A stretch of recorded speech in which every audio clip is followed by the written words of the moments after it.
I talk to a lot of founders who say, oh, well, I need to hire women. How do I do that? I'm like, well, how many do you know?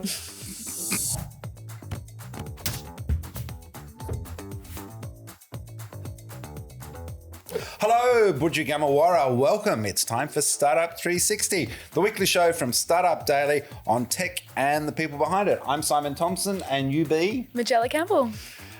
Great to have you here again this week. This show is all about founder fun, more than founder mode. It's about talking about what makes people human. And we've got two amazing humans today. Tell us about them. We're starting off with Aubrey Blanche, who is the founder of Mathpath.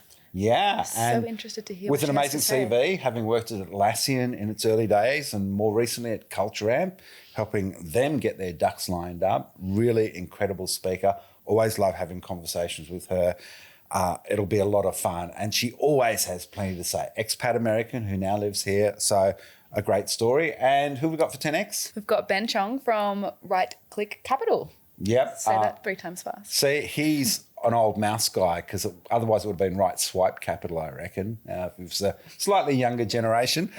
He's a long-time guest on the old Startup Daily TV show, columnist for startupdaily.net. Great to catch up with him. Really interesting VC investor and big thinker on so many fronts.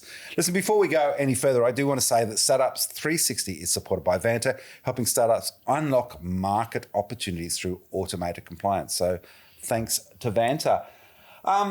Bit of news this week. Cut Through Venture put out its quarterly report, and the big news is, yay, women, they get one in every $200 from VC investors here in Australia. If we keep working on this, we might get it to one in every $500 pretty soon.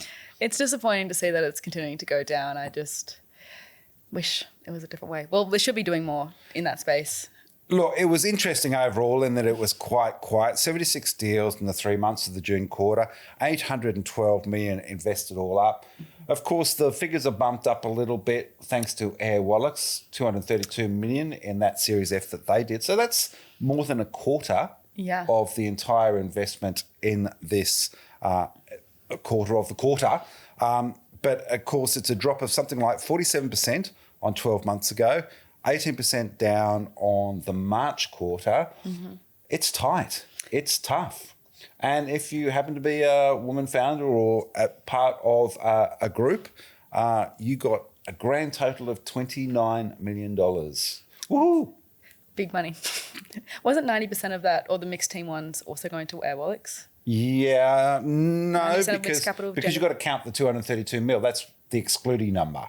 So otherwise, you could sort of go, yay, women got more than a quarter of the funding because Lucy's in there with Jack. But no, let's get back to a little bit of reality. Mm-hmm. It's pretty tough. And, there weren't that many big deals. The largest ones after Airwallex were the solar startup Raygen with 75 mil and Amber, 45 as well. So very much in the energy renewable space there, interestingly.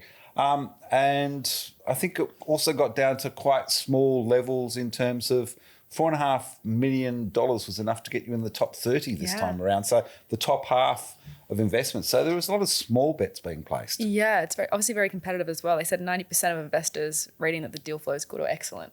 And you're getting not a lot of, cash into the world. So what was interesting about it was that at the current pace, 2025 is likely to be the lowest year on record for capital raised by female-only founding teams.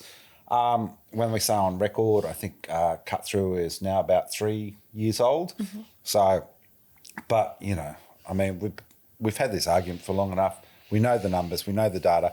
But when you're down at 0.5%, half of 8%, in the quarter, it's not good. It's not. We've been doing a lot of work in this space actually, with some things coming out very soon. But God, it just doesn't feel like enough at the end of the day. I feel like we really need to round each other out. So can I tell you about a great moment that we covered on startupdaily.net this week? Yes. And that's this wonderful woman, Storm Menzies, female founder, who I met at I2N Accelerator last year when I was talking to them up in Newcastle. You remember we had a couple of people, James, on the show recently from up that way.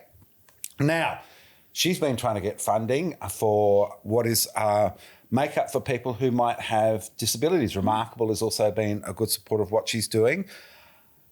If you're going to land someone, how cool is it to have Celeste Barber, whose Bowie is doing a collaboration with Bystorm, her makeup company, so that they're going to make it more accessible for people who like to use makeup. And so they've got a limited edition range of Bowie Beauty, and Betty and Margie are these 2 soft silicone makeup grips that snap onto your favourite Bowie products. So Bystorm is bringing those so that you can use the Bowie Beauty products. And if you've got any mobility issues, it helps support things like shaky hands or grip fatigue, and just helps you out. So you can still look gorgeous and do it.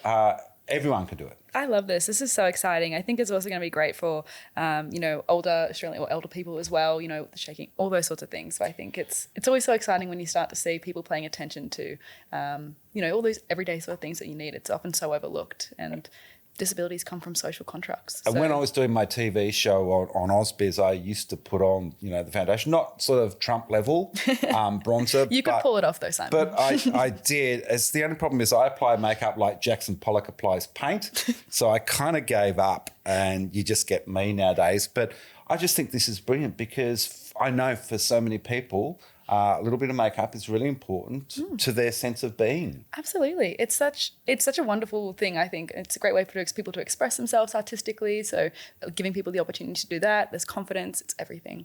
I think it's really great that we're, as I say, paying more attention to the spaces that are often overlooked. So if you're interested, go to bystormbeauty.com and check it out. I am thrilled for Storm Menzies. Congratulations.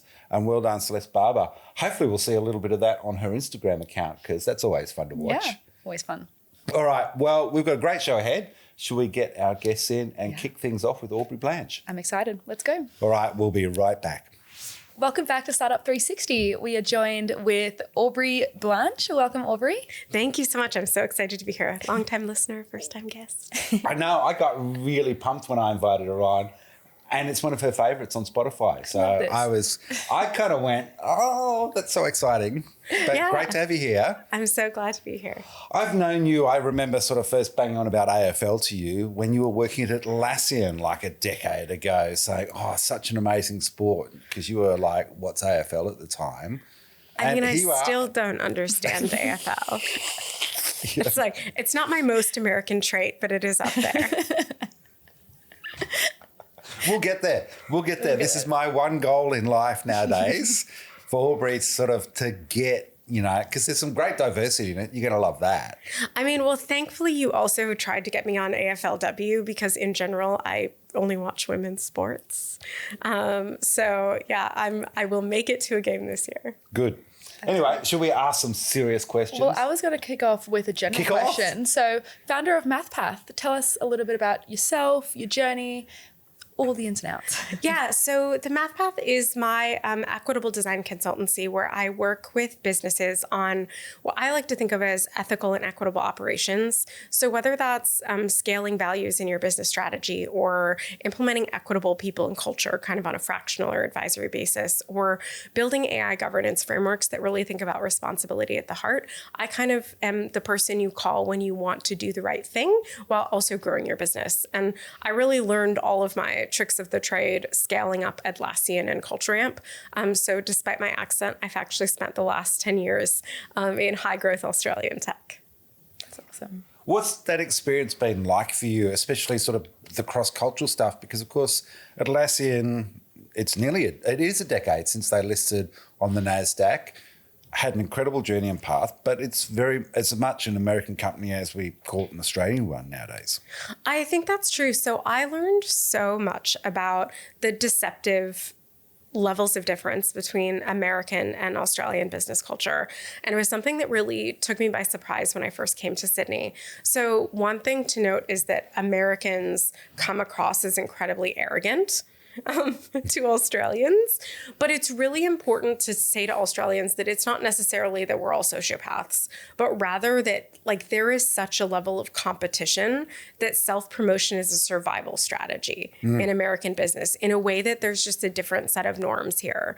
So I think part of what I learned at Atlassian especially was not necessarily saying there's one correct way to show up, but how do you actually teach people to translate between the why of different behaviors so that they can show up and collaborate better. I got a front row seat when Atlassian really expanded in the US I was there 2015 to 2020. And they went from having one engineering center in Sydney to expanding to Mountain View in California. And now they also have R&D in India. But seeing the differences in culture and even engineering culture, let alone kind of collaborative culture, and learning how to find systems and norms that allowed people to work well together rather than kind of constant misunderstandings, which I think businesses often underestimate the amount of friction that global scale is going to create. And cultural humility is one of those skills that you have to teach really early, or you're probably going to stuff it up. Now, already I just want to hog this whole conversation, but I do want you to have a crack because she's fascinating and the way she thinks about how we all get along a little bit better. Honestly, I'm so blown away. One of the things actually I was really curious about is you popularized the term balanced teams and, all about building proportional representation. Can you tell us a little bit about like that journey to, I guess, finding that and of course implementing it as well for founders? Yeah, so I think back in like 2015, I started giving this keynote called Fuck Diversity. And it was really fun to do, given my job title was head of diversity and belonging. But the reason is because I believe that language is incredibly important to being effective at creating change. And you can waste all your time arguing with people about the language you're using, or you can use language that's really hard to argue with so that you can talk about solutions. And so at Atlassian, one of the things we were able to do was we talked about balanced teams. It came partially from the values. So one of the values was build with heart and balance. And so it resonated with the culture. But it also to say we want this team to be balanced in terms of perspectives meant that we could still talk about kind of classic topics like gender or race. But for them, it was also about national origin and culture that you're coming from. And so it meant that most people would have a hard time saying, no, I want an imbalanced team. Like that sounds really silly. And so we could say, yeah, we want balance. And this team lacks balance in this way. Here are the strategies that we're going to employ to bring that more into balance. And so I think it was both, it meant I didn't waste my time having a rhetorical argument, which in 2025, like the word diversity is now doing exactly what I said it would do, which is that it gets in the way of the practical things we're actually trying to accomplish. But it meant that people felt that we were having a conversation that was relevant to them and their teams. So for example, I think a lot of classic, what they call DEI work focuses sort of myopically on gender or race so that, say, teams that are majority women feel it's not relevant to them. Whereas we can have a conversation around, well, that's not actually gender balanced. And the research says actually that it is gender balanced that gets us those great outcomes. Or everybody here's white. Let's talk about that. And so that was kind of the idea of the balanced teams, was that we also found that it made huge progress. We were able to more than triple the number of women in engineering at Atlassian and at Culture Amp. We don't use that same language, but a lot of the methodologies are similar. And, we have 32% women in engineering on our teams, which is industry leading, especially when you think about the really low levels of ICT degrees that are given to women here. And I can talk about visas later, but changes to the visa schemes have meant that those numbers have actually gone down because international students have a hard time staying. And there tends to be more gender balance in STEM international students. So I think that was it, is it meant we didn't have to have rhetorical arguments. We could actually talk about doing structural things that made better team environments. And you're probably less triggering to anyone who sort of wants to scream woke every time they hear the word diversity. Totally. And there was research that we did at Atlassian. It was either 2017 or 2018 in our State of Diversity report. And I snuck this question into it. And I said, which of these groups are diverse? And I was like, it was like men, women, non-binary, like literally listed every demographic category. And our research showed that people, even in Australia, overwhelmingly associate the word diverse or diversity with white women and Black people, Black as in African origin. And so again, that goes back to the point that this word literally means something, but has semantic meaning to people that is actually harmful to the project of building these sort of inclusive, balanced work environments. Oh, was that your question? Well, that was enough. And as you know, I only have to say a couple of words and Aubrey's off. It's like, you know, I just put the golf ball there and she grabs the club and gives an almighty swing.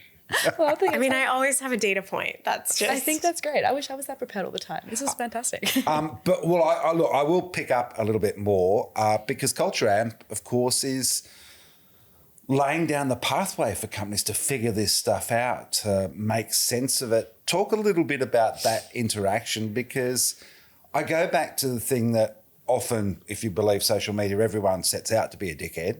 I generally don't think they do. I think there's always a lot of goodwill and people want to do the right thing. Often the mistakes are made just kind of out of an ignorance, or I just didn't realise. You know, we'll all stuff up along the way, but there's goodwill. So talk a little bit about harnessing that goodwill and showing people how you can do things better. Yeah, so I think, at Culture Amp, I was there as an employee for 5 years, and I'm still an advisor for their ESG portfolio. Is their mission is to build a better world of work. And so a big part of that has not just been sort of building software that creates amazing work environments, but also sharing how we build the company internally. And so that was always a big part of the work, and kind of, my recent transition to do more consulting and advising work is in 5 years, we figured out how to build an amazing foundation. We put pay equity processes in place that meant we had the lowest gender pay gap of our peer companies over the last year.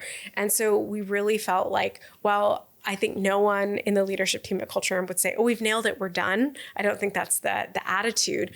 We've done a lot of things that we feel really proud of. And part of, I think, being successful in this ecosystem, something I love about Australia and why I immigrated, is there is such a spirit of wanting everyone else to do well as well. There isn't this ruthless competition. And so I think that was, for Culture Amp, we often publish blogs on the way we've done things. And the thing that I hope people get from that is not that it's this like big aspirational thing, but it's like, oh, duh, you could do that too. And that's really been the way we've tried to engage with all of our responsibility work, whether it's responsible AI or whether it's pay equity or it's, our focus on disability inclusion, is we try to share common sense strategies that we've used that we believe other businesses can replicate, right? There's not a lot of value in just Culture Amp getting it right. It's about kind of the ecosystem moving up together. And I think I'm more optimistic about Australian tech and startups than I am about the US. I think because the US, some of these broken systems are so entrenched. And I think we have a younger ecosystem here where there's still significantly greater potential for change and to build what are truly best practices as opposed to the way things have always been done. And I think that these kind of bigger, more influential companies sharing those kind of practices early can really change the trajectory of our ecosystem down here. Because to pick up on where you started, you painted a picture of the two different cultures. And Australia, we often complain about the tall poppy thing and, wanker. And whereas in America, it's like, no, I've got to be big, I've got to be great. But then the scenario you're painting there is America, it's a little bit more Lord of the Flies, survival of the fittest, Darwinian. Absolutely. In Australia, there's a bigger sense of the rising tide lifts all boats. I think that's true. There's this basic cultural difference that it shows up in the political systems that exist here, but I think it gets infused into the startup culture. Like, I have found people here more willing to help and lend a hand. And yeah, absolutely Lord of the Flies. That's the US. And so I think here we have an opportunity for each business, not necessarily to try to do everything in the responsibility and good space, but this is what I work with a lot of founders on, is to say, okay, let's articulate your values and figure out which lane is important to you with responsibility and ethics. And let's build you the right systems to do that. And I think if each business kind of articulated what's my lane for this, we would actually see a huge growth of the entire sector, because everyone would be playing their own part, which is kind of a core theory. And you said woke earlier, like completely guilty. I'm very proud that I'm very woke, but one of those kind of core social justice theories is that everyone has a unique role.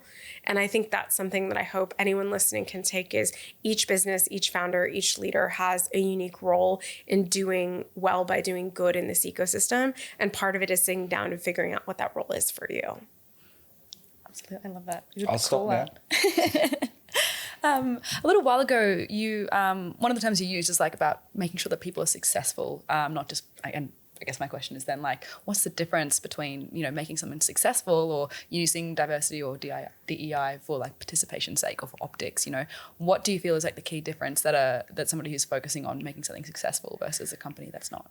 So I think that companies that are actually measuring their output are the difference. So you need to know what your actual goal is. So I was just writing up kind of our H2 plan at Culture Amp this morning, and we have North Star metrics. So things that we're really focused on are achieving 100% renewable energy. So we don't just have a climate program. We actually have a set of goals that we track against. We release our carbon footprint every year. Or we're really focused for the second half of the year on engagement of our Black employees and the engagement rate of our disabled employees. And that was because when we looked across all of our data, we saw that while we've made a lot of progress in their experience, it wasn't exactly on par, really common in our industry. But for us, we believe that the way we get away from performativity and checkboxing is saying, what's the unique need in our context in this moment? And next step is to dig into our quantitative and qualitative data and say, what are the one or two things that are most negatively impacting that experience, and how do we invest in changing them? So I'm saying something that I think every founder actually already knows how to do, which is like doing this work in responsibility is actually not that different than building software or building tools, which is, what's the biggest pain point? What do I need to do to solve that pain point? It's just from the lens of looking at who's marginalized or who is this not working for as a culture. And so I think often people seem very overwhelmed, or like they think like it's too complicated to do this work. And what I always coach my founders on is, you have all the skills already. There's maybe a bit of knowledge you don't have. That's where I come in. But you have all the skills to do this really well. We just need to apply them in a slightly novel way. Well, I want to pick up on that because, sure, the idea of measure to manage is a clear one that we know about. But as a startup founder, I've got a million things to do all at once. Should this be on my priority list? How do I manage to fit this into everything else I've got to do? Is it that important when I'm kicking off? Oh, that's such a good question. So my answer is emphatically yes, and I'm happy to tell you why. So my theory of change, which we call equitable design, which is what I work with founders, actually shows that when you design for the marginal case, or what in software parlance you might call the stress case or the edge case, when you design for that challenge, you end up building structures, practices, etc., that benefit everyone. So basically, if you're time strapped, this is the best way to get the most benefit for the smallest amount of investment. So here's an example from the Culture Amp platform. A year ago, 2 years ago, we realized that our platform was dead naming trans people. This is really terrible. Yep. And the reason it was happening was because our platform, if it had someone's preferred name, which sometimes is different than their legal name, when there was an automatic sync between an HRIS and the Culture Amp platform, it would override that legal name. And so that could expose someone in a way that was really bad for all these reasons. And so we worked with our product team, and we actually developed a feature that meant you could basically save the preferred name so that it wouldn't get overwritten. Now, we did that for trans folks, but think about how many people that benefits. People who got married but haven't changed their name yet. People who have anglicized or otherwise changed their name for personal reasons. And so that's an example where we made a product change that was we could easily have said, oh, that's a small number of users. It's not worth our time. But we realized that designing for that small number of users for whom the stress or importance of that case was the most, we ended up creating something that was beneficial for a huge portion of our users. And so that kind of illustrates the idea that this equitable design or thinking for the margin actually creates benefits, whether it's product or culture, that ultimately saves you time, doesn't take you more time. It's a how, it's not a what. It's like my wife getting furious when she's called Mrs. Thomsen and me thinking it's hilarious when I'm called Mr. Webb. Totally. I love it. Can I call you that from now on? Anytime. You can call me whatever you want, Aubrey. Well, I'm going to pick up on that because I kind of feel like if this was Star Wars, right now you are kind of on that small planet running the rebel forces when the Death Star is basically looking for you to wipe everyone out. You know, there's a massive push from the US around basically unpacking all the social progress we've made over the last few decades to the point where let's go back 50 years to Roe v. Wade. You know, with women's reproductive rights are under threat. There's a lot of stuff going on, and it's a global trend too. We're quite lucky, and I think inured in some ways here in Australia, but it's real. I think it's real, but I think it's really important to talk about what's happening versus what's happening in the narrative, because it's a little bit different. So yeah, the US, lots of problems. But in businesses in particular, I think that there is one narrative happening that's obscuring the reality. And what I mean by that is the narrative is that there are all of these rollbacks in these ethical practices. And absolutely, there are a subset of companies that are straight up cutting their programs. So like Meta is perhaps the most known one. They really did axe their entire DEI team. But they've always been. But that is probably in line with their business priorities in general. And so we shouldn't be, I'm at least not shocked by that. But there's a bigger proportion of businesses that actually have simply rebranded everything to avoid the reputational or like political risk of being seen to do these things. And I think it's really important that we don't confuse those, because I saw this headline and it just made me crazy. It was like 1 in 8 businesses roll back DEI initiatives. I was like, great. The other way to write that headline is 7 in 8 don't. And so I think it's really important that while we're seeing the political climate shift, which means that businesses need to take, I think, a more sophisticated risk management approach to this work, the majority of the work is actually required to run a successful business. So at Culture Amp, when Trump's executive orders came out, because we have a significant US workforce, we looked at each one of our programs individually to say, is there a risk of this being illegal with changes in legal regimes? And the answer was there was basically nothing that we were doing that was increasingly risky. But we took the opportunity to change the language that we speak in the market to and align that to the language that we used internally. So the major changes we made were small adjustments to our employee resource group program and a slight adjustment to our language. That made sense for our business and our risk calculus as our customers looked to us for leadership on this. We weren't going to back down. It didn't make sense. But there are other businesses, say, that are larger, that have the risk of regulatory scrutiny over that it might make sense for them to just talk about inclusion. And I think the question we need to ask as we try to parse this is, what material changes to your programs and operations have happened? Because it's easy to confuse a change in branding for a change in materiality. And I think that we play against ourselves by overstating the amount of rollback that's happening, because yes, it is happening in some cases, but it's not happening everywhere, and it's not happening at the scale and scope that the headlines would tell you it is. Isn't time? Sorry, I don't know time. Yeah, keep going. Well, we'll just. I'm so worried. Sorry, we'll kick her out eventually, but this is going to be our first 4-hour episode of Startup 360. So I want to know, what is the number one thing that is most misunderstood about, I guess, building diverse teams that founders should be aware of? Yeah, so I think you can't switch it on like a light switch. So I think you have to make building equitable, inclusive cultures a part of your daily practice. And that doesn't mean anyone should be criticized for just starting on their journey. Like I'm here for every first step. I'm happy to cheerlead and provide guidance. But I think the idea that you can just care about it later doesn't work. So I talk to a lot of founders who say, oh, well, I need to hire women. How do I do that? I'm like, well, how many do you know? and I know that sounds really silly, but my next question is always, and why would they want to work for you? And I don't mean that as an insult, but like you need to have your own reasons so that you can pitch it.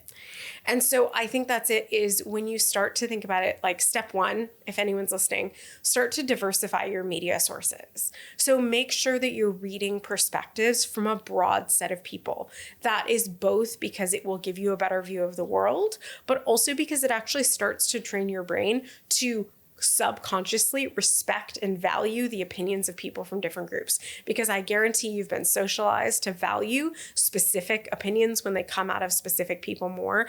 And so literally engineering your own media environment to be equally respectful of voices, especially that are marginalized or underheard, is really important. But then be intentional about where you spend your time. Try to open up your network before you think you need to, because again, this kind of thing they're always a long-term play. You can't turn it up later. And it is incredibly hard to fix once you've built something broken. In the time we've got left, I want to ask about maths and empathy. They're not two things you normally put in the same sentence. One seems like a very pure and clinical science, but what's the idea behind empath and what you do? Sorry, Mathpath. Yeah. Mathpath, Mythpith. Yeah, whatever, however we pronounce it. How do you pronounce it? Because I think that's probably the best way. Yeah. So Mathpath. The idea is I was struggling to explain to people kind of what I do. Like I've never really been someone who fit very well into boxes. I am really analytical. I love data, statistics. I spend way more time than is appropriate on Google Scholar. But also I am like a bleeding heart empath. And so the work that I do actually requires both of those skill sets and bringing them together. So starting from a place of empathy and understanding the human experience and really valuing human dignity and what can we do within businesses and organizations to respect that. But then I think you need these deep analytical skills to be able to say, okay, how do we actually make that true? It's not just about me feeling compassion. It's about me actually building a system that realizes those values. And so Mathpath is my kind of cheeky way of getting at this idea of talking about my work and kind of the nature of the work that I think we can all do. We can all be math paths. We can all take this analytical, like how do we achieve an objective approach, while also grounding what that objective is in something that is inherently valuing of the human experience. I was reading a friend, Stephanie Wood, who's a journalist I've known for a long time this week, and she was talking about something called glimmers, which are those small moments of joy. So you know what I'm talking about. So I'm just going to go straight to this. What are your glimmers? Oh, my favorite moment in all of my work is when I'm able to help someone understand a human perspective in a different way. And you see this light bulb go on. It is just the most amazing thing when you can teach someone something that helps them be the person that they want to be. And I think that's the core of my work, whether it's designing coaching programs or working with founders or designing a system, is I like to think that I help people be the person they already believe themselves to be. And when you get a little bit of proof that you've done that, it's the most amazing thing. It's that little moment of joy that comes along. I love that.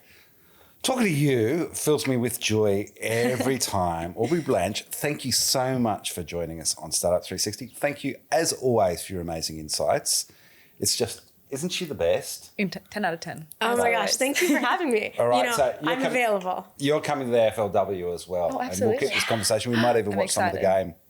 I love All right, this. we're going to take a quick break. We'll be right back with Ben Chong from Right Click Capital.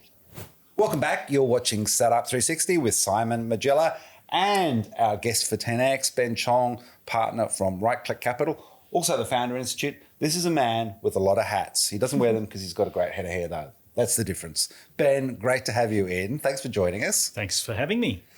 Look, tell us a little bit about Right Click Capital. It sounds like the Tinder of VC. Yes, well, we've been investing in software, deep technology, IoT founders for over 10 years. across Australia, New Zealand, Southeast Asia. We love backing founders who are wanting to do something a little different, who have a combination of commercial, of technical and domain expertise, and it's been good fun. I've been on the roller coaster as a founder myself, but also we can talk about the roller coaster of being an investor. Well, this is going to... Should we do 10X? We'll get straight into it. Let's do it. All right, I'm going to start first. What led you into VC?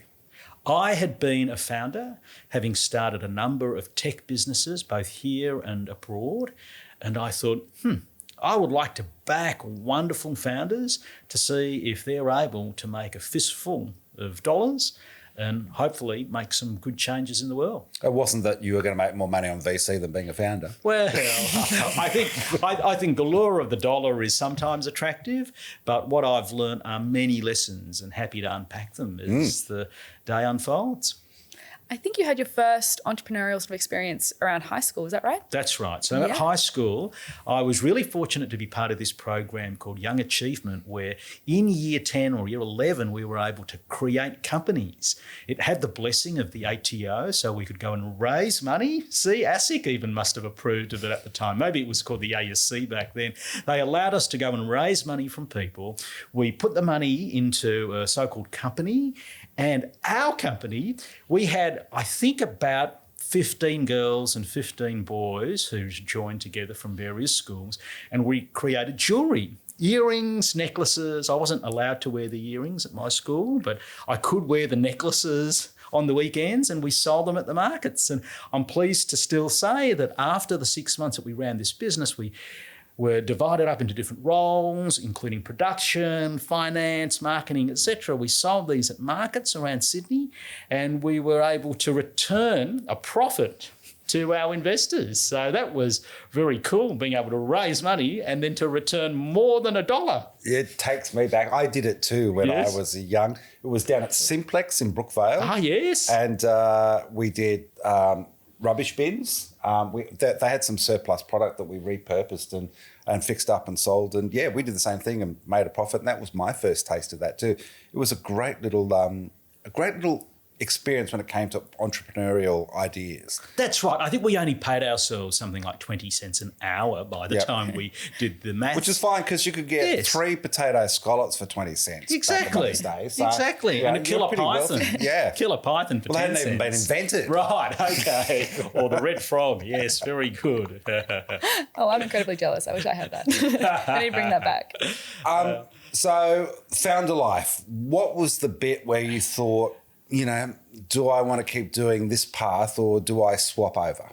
Look, I had been really fortunate and had been through the process of some failed capital raisings during the dot-com years, but I'd also been through the process of having some exits along the way. And I can tell you the thrill of being able to open a bottle of champagne and to have a dinner with your investors, with your co-founders, with your new owners is a wonderful experience. Sometimes you forget the experience because of how big it was. But I still have those very fond memories. And I thought, wouldn't it be nice, particularly in Australia, having spent a lot of time in the States, to get capital, risk capital with an appetite to go and invest in founders who are trying to do the next big thing. I like the idea that if you can remember the M&A, it really wasn't a good one. I thought that was going to be a strategic approach to go to more parties as an investor. Yes, that's right. Come along. I'd love to know how, I guess, that taste of the startup success has sort of shaped your mindset, particularly now that you're working with founders through investment. One of the things that I noticed early on visiting the US a number of times during the .com, post-.com days, like 2003, 2004, was the pace of business in the United States and the size of the market. And one of the things that was very exciting was the some would call it the entrepreneurship, some would call it the capitalism, others would call it the aggressiveness because of the opportunity in the US. And that's something that a couple of friends and I wanted to bring back to Australia. I do remember having chats with Australian founders who had gone to the US to build businesses, and then when they came back to Australia, they wanted to support other founders who had these ambitions of building a great company. Which kind of leads on from what we were talking about with Aubrey before. But that leads me to the Founder Institute. Yes. Tell us about that experience and why it's important. I first heard about the Founder Institute through a good friend of mine called Ben Rank, who is a founder, and he has started a number of tech companies and has worked as a CTO for some well-known businesses. He had been looking at the Founder Institute in about 2010, and when I was visiting Silicon Valley in 2011, I was fortunate to run into a Deo Resi at guess where? A garage in Menlo Park. Yes, it's true. So we were just off Sand Hill Road. This wasn't like the Disneyland of startups, was it? Yeah, it was a Sand Hill Road. I remember him sitting on one of those IKEA swivel chairs, and he was telling me, he was drawing these curves on a piece of paper about how in the early days, and this is what Founder Institute is about, is asking hard questions of founders, because if you ask the hard questions really early, and this came from some of the thinking with Steve Blank from the Lean Startup and so on. If you ask the hard questions early, the next questions should get a bit easier. So who has this problem? Is the market big enough? Have you had conversations with the people who have the problem? Will they pay to solve the problem? Will they pay big bucks? And when I heard him talk about this, I thought, we need to bring this to Australia. And I remember coming back really excited. This would have been late 2011, and we ran our first event at Australian Technology Park, thanks to ATP Innovations, now called Cicada. And we had a room full of founders, of people who were wanting to put their toe in the water to find out what is this Founder Institute thing. And from there, we've run a number of programs, I'm pleased to say, where we've taken founders from Australia and New Zealand who are at an idea stage. We've put them before mentors who are people who have been there, done that. So we've often got a lot of founders who has come back to serve as mentors to ask those hard questions. And the idea is that if you give people the appropriate tough love from the right place, answering those tough questions, then when you get put in front of a real customer, voila, you should have good answers to them. And yeah, very pleased to say that we run 2 programs a year with my fellow co-director Paul Krzyzewski, and we have a whole range of founders from around the country in New Zealand who are at an idea stage. They're able to still have a full-time business, and they're out there trying to prove why what they have in their head can hopefully be a rubber hits the road type business. And funnily enough, this morning I had a great conversation with one of our founders who graduated about 12 months ago, and he was telling me he had pivoted his business. So he's got this agility to go, he felt he was knocking his head against the brick wall, but his germ of the idea is still there, and it's around renewable energy, it's around recycling, it's around what I believe is still going to be the future for not only our country, but many others. But getting that product market fit right is the hard part. Yeah, and what was the best thing is this morning he was saying that he's had potential customers call him to go and run trials, not the other way around. Like, usually we're knocking on these doors, like, please give us a chance. They're calling him, I'm going, ooh, I'm liking this. Yeah. That's so good. You've once compared finding a co-founder to a life partner. Yes. What is your best co-founder finding tips? I think it's really helpful, Majella, to have worked with them over a couple of seasons. Now, I don't necessarily mean years, but in Australia, we're fortunate to have 4 seasons. So it's sometimes good to see what people are like during the winter. Are they always at home trying to not get out from under the doona because it's so cold? Or are they going to bounce out of bed in the morning with ideas and with energy? And it's okay that you're not bouncing out of bed every day of the week or every month of the year. But I think being through a couple of seasons helps you calibrate. Are they working with you? Is there generally a growth mindset? But is there a complementarity in how you work together? And I would suggest having a divergence of views can be very helpful. Like it's sometimes good for someone who prefers to look on the port side and for someone else to look on the starboard side. That's totally cool.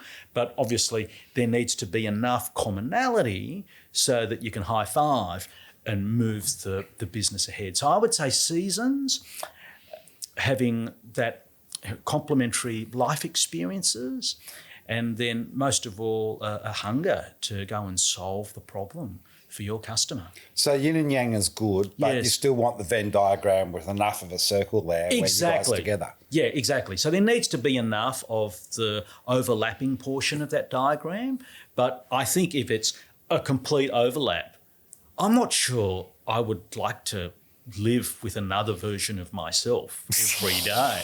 Could be quite scary. Well, as long as if one's going to be under the doona in the middle of winter, as long as one gets out, that's fine. That's right, making the cup of tea. That'd be wonderful. I used to joke that my co-founder Heather and I, the difference was I said yes to everything and her job was to say no to everything, and that's how we were successful. Good cop, bad cop. Works every time. Look, my question is, it is my question, isn't it? Yeah, sure. Yes. Speaking of hard questions, what is the hardest question to ask as an investor? I would say one of the really hard questions that we will ask, say, at an investment committee level or amongst the investment team is we love the idea, we love the direction that the team has made and so on, and we'll ask, will they make it? And I think sometimes we've gotten the calls right, where we've said no to businesses and unfortunately they have not made it after a bit of time. And then there have been the times where we have said yes and things have moved forward. So I think that is a really hard question that we ask ourselves. If I can have the supplementary hard question, I think the really difficult hard question then as an investor is when we have put money into a business and we're expecting it to go to the moon and maybe it's made it close to the Earth's atmosphere, do we give it more money to have another shot on goal? I think that's a really, really tough question. And I would suggest a lot of it comes down to a judgment around some of those things we discussed before. What is the market opportunity? Does the team have what it takes? Will the money we give, along with the money that they might be raising from others, be enough to give them that good chance of another shot on goal? I'm going to add a supplementary question to your supplementary answer there, just to stretch this out a bit. But in making that decision, how much of it is data and how much is gut? I would like to say that we use as much data as we can. I would also say that there are times where there is a gap in the data and there has to be some gut. And I would suggest the gut is it's a heuristic that is developed over time. And I would like to think as I become more mature as an investor, my heuristic is also better. So I learn from the times where I've made the wrong call and have been able to piece that together. And we've certainly done that as a team where we've made the wrong call on something. We've done a debrief some people don't like the word post-mortem, and to go through what were the factors that led us to that situation. And now, having gone through that, if we were presented with similar information, would our decision be different? Mm. You've spoken a little bit as well about resilience. Yes. And what makes a founder truly resilient? Ooh, that is a fantastic question. I would say three things. I would say they have this burning ambition, a burning curiosity to get the solution to the problem because they want to understand the problem better and how their solution can work. So I'm working, for instance, with one of our portfolio companies at the moment where there are some founders involved who have that. They have this deep desire to want to solve the problem for the customer, and they also have a conviction that what they have may solve that problem, but also they have a degree of humility to ask themselves the question from time to time, maybe we don't have what it takes. I think that's the first thing. I think the second thing, it is being able to take time out. It was so cool earlier this year when that founder said, I'm going to take 1 or 2 weeks out. Like, they've been at this business for some time.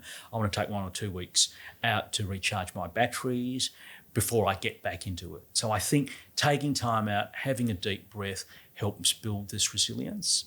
And then I think the third thing that I observe, particularly from this founder, is that they have some interests that are outside of their immediate field of work and what their professional life has been about. So I think having that slight, I don't know whether you call it escapism or balance or some counterweight, can be very helpful instead of being 100% every living, waking moment just on the solution. I hope that's helpful. It is, absolutely. Well, that kind of picks up on my final question. You're incredibly widely read and you've translated a lot of that into some wonderful columns for startupdaily.net over the years. But I want to ask you, what's the book that everyone should read? And it doesn't have to be The Lean Startup or anything like that. It could be Catch-22. It might be Heart of Darkness or, Shantaram, whatever you're into. Yes, Shantaram is a fantastic book. What is the Ben Chong book that you would give to everyone? That's a great question. One of the books that I have read over the last few months is something that I've raved about, is a book by a mate of mine called Lek Blaine, and it's called Australian Gospel. So Lek is author. He's been published by The Monthly. He's also written a quarterly essay, and he's written a gripping tale, autobiographical tale of him growing up in Queensland. So that's something that I read earlier in the year and I've been sharing with some friends. So I highly commend that to you. It's opportunity to laugh, opportunity sometimes to cry, and to also reflect on some of the things which makes Australia unique. That sounds cracking. Australian Gospel by Lek Blaine. Right, thank you for that, mate. That sorts me out for the break I'm having shortly. I'm going to ask my final question. Maybe it's a little bit spicy, I don't know. But what's the startup that comes across your desk and you're just like, there's no way I'm investing in that? This is where a couple of years ago there was the craze around we are the Tinder for X. Like everyone wanted to do this Tinder for X. And I think there is so many companies have taken great inspiration from businesses like a Tinder or a Facebook or an Instagram. And is there an opportunity to be a fast follower or to do something similar but in a slightly different space? Absolutely. But what I'd say is that we like to back founders where there is a deep and meaningful problem that they're trying to solve. And maybe it's the logical nature in some of us at Right Click, but we are seeking for people who will pay ultimately for the solution. It's a little bit like there was a time when I would get so many BNPLs and they'd kind of pitch me as something different. I said, so you really just want to be the afterpay of afterpays. Exactly. Ben, great to have you on the show. Thanks for joining for 10X. And we hope to see some more columns in startupdaily.net soon because your advice is always wonderful. Thanks for joining us. Bring it on. Well, that's it. That is all. For this week. What's on your weekend? What's on my weekend? That's a weird way of asking I think that. it's a quiet one at home. We've got a couple of friends to catch up with for dinner, which is going to be nice. When you do that empty nester thing, you get a little bit more time to see your friends because you're not doing runs to school sport or helping with homework or that sort of thing. But we've also had the kids home from uni, so that's been fun. And maybe a bit of attention in the garden if it's nice. So Really? That's it. Or maybe I'll just do what Ben said, founder mode, straight under the doona and not get up all weekend. What about you? My weekend, I was going to go away, but it's been cancelled. So, Oh, bummer. well, I'm actually kind of excited just to chill. I'm not going to lie. All Is right. that bad? No. I'll redo it. It's not going in. I'll come back another time. but I Restock the feel- sleep. Yeah, I'm excited for that. I feel like it's a good time to rest, as Ben has recommended. So, All right. Well, you have a wonderful weekend. We hope you have a wonderful weekend as well. I was just going to say, the amazing thing, I forgot to mention this, 273 entries in the Startup Daily Best in Tech Awards. Thanks to everyone who entered. Best of luck with that. We're going to get into the judging. I haven't told you yet, but you'll be judging again this year. So that's great. And so will you. And we'll have these all sorted out to announce on August the 11th. So, woohoo! I'm well excited done. to see them all. Yeah, I was looking through them today and it's amazing. But that's it for Startup 360 for this week. This show is a Pinstripe Media production, produced and edited by the wonderful Matt Jackson. Go the Sharkies this weekend. Thanks to Ella Walsh, to James Vass and to Vanta, of course, for their support. Don't forget to subscribe to the show on Apple, Spotify and YouTube. And, of course, read startupdaily.net. You can subscribe for our free newsletter. The site itself is free. What more can I'm never going to have a buying customer, but if you have an advertiser, you can be. But as a reader, it's all free. So come and join us there. Have a great weekend. We'll see you next Friday. Bye.